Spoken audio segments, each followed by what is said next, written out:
naman ako mukhang manang ah. Latito naman yung mukha ko. Tsaka... Oo, sige. Di nga mahaba legs ko, di nga ako ganun katangkad. Pero mukha naman siyang matangkad. Siyempre kung dinagdagan ng konting ganyan, mas maganda. Ano kasi sinasabi nilang ideal girl na para kay Justin? Yung may in-love talaga siya.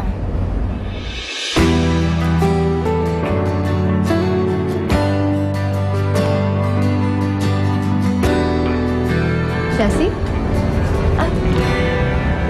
Elaine. Eh, baka busy lang siya. Hindi! Talagang walang pagpapahalaga sa atin yung Justin na yan. Eh, alam mo naman yung anak mong yan, ang dami-daming ginagawa. Huwag mo nang ipagtanggol. Paano ba kayo umabot sa ganitong sitwasyon ng anak mo, ha? Eh, di ba dati close na close naman kayong dalawa? Aba, ewan ko. Itanong mo sa kanya.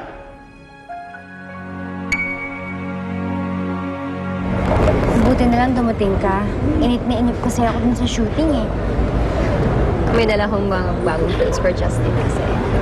Hindi ko alam na sumasama ka na pala sa taping. Ay, hindi ngayon lang. Galing kasi kami dun sa bahay nila. Okay, so na-meet mo na pala sila Tita Liling and Mamita? Kilala mo din sila? Of course. Close kasi yung family namin ni Justin eh. Kami din ni Justin. We practically grew up together. Malalim at matibay yung foundation ng friendship namin. Okay.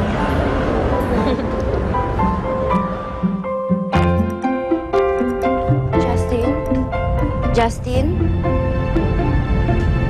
Justin, tulog ka ba? Halika na. Saan ka ba galing? Ba't ngayon ka lang? Kanina pa kita hinihintay dito ah. Sungit mo naman.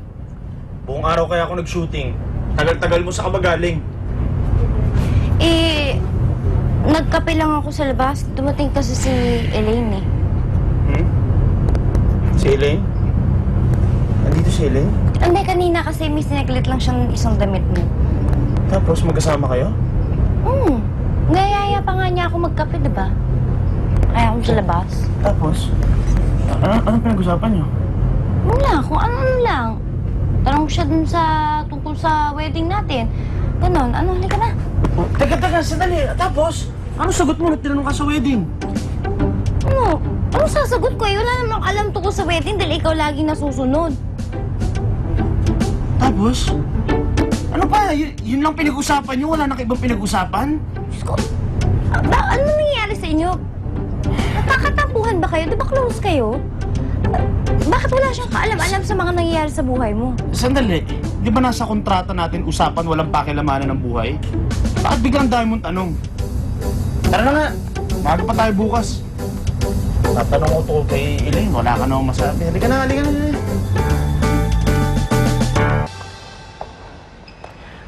Justin, this is Lizzie, our wedding coordinator na La Primera Clase. Hi, Justin. It's my pleasure to do this wedding. Congratulations, Jessie. Thank you. I'm your genie, and I'm at your service. So, let's start. Ito yung choices natin for the venue. Bossing, gaano pa talaga kalaking wedding ang gusto nyo? Gusto ko yung simple lang. Intimate wedding. Tapos, konti lang yung bisita. Correct! Intimate wedding, simple. Siguro mga 10,000 guests, pwede na. 10,000 guests? Ano yun? Kung sino man makarinig ng kampana, invited? Not a bad idea. Ito naman yung flowers na pwede natin gamitin sa wedding. Kalya lily, that's so common ha. Dapat man lang tulips from Holland. This is a big wedding, remember? H, What? okay na yan. Mukhang okay naman eh. Here is a list of songs na pwede natin ipatugtog sa kasal. No. Dapat mga Richie Velasquez, Gary V, o kaya Lea Salonga, or Celine Dion. Why not? Tawagan ang agent ni Celine. Ready? Eto na. H, Yes. string quartet. Alam nyo, gusto ko talagang gawin yung wedding gown for the bride. Pero, next week na yung kasal nyo, so I really don't have the time. But, meron na ako nagawa na gown, and I think it's perfect for you, Jessie. Look at this. Here's the sketch. What do you think? Hindi kasi ako marunong sa fashion eh. Talagang hindi. You need my help? Elaine, what are you doing here? Gusto sana kitang kausapin eh. Sinabi ni Sir Richard dito ka. Hi, Elaine. I need your professional opinion. Sure. Justin, can I ask you out for lunch? Di ba may food tasting tayo dito? I can't. Okay. Next time na lang. Sorry sa istorbo. But you know what? Food tasting? Alam mo, pagdating sa pagkain, departamento ni Jessie yan eh. Pagkain? Honey, ikaw nang bahala. H, alalayan mo na lang. Ha? Okay, okay. Pagkain eh, siya. Yeah, pagkain. Where do you wanna have lunch? Richard, to.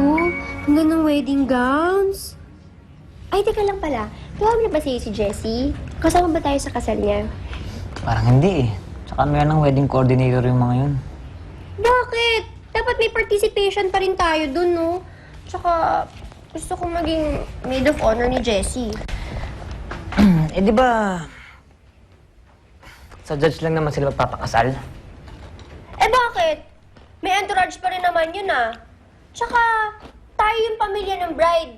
Kailangan, involved tayo sa mga bagay-bagay.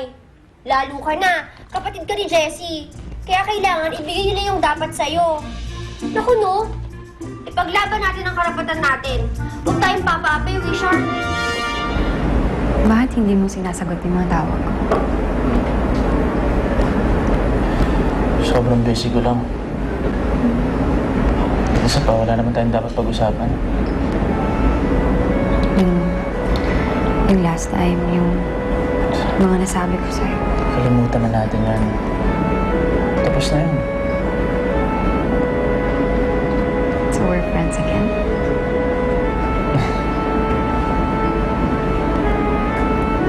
Kailan ba kita natiis?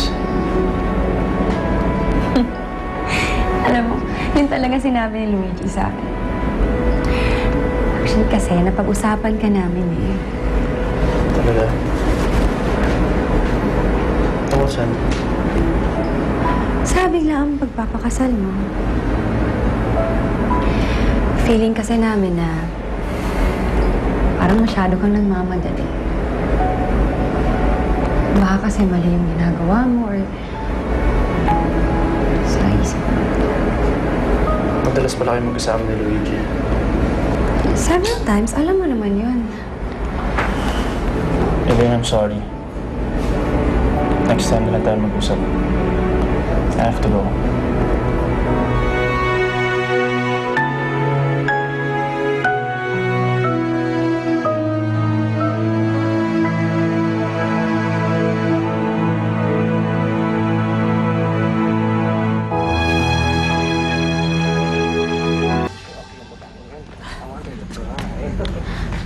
Sure, sigurado ko pa sa gagawin natin to.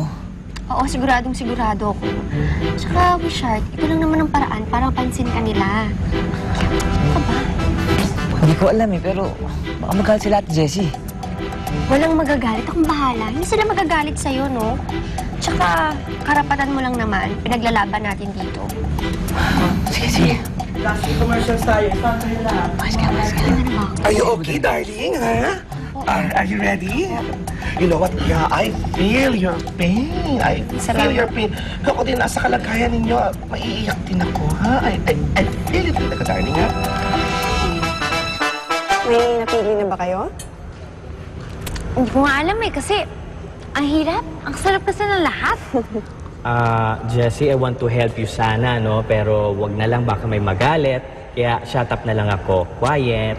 Kaya nga, nahihirapan ako eh. Sana nandito na lang si Justin. Bakit? Uy, Justin, bumalik ka. Siyempre.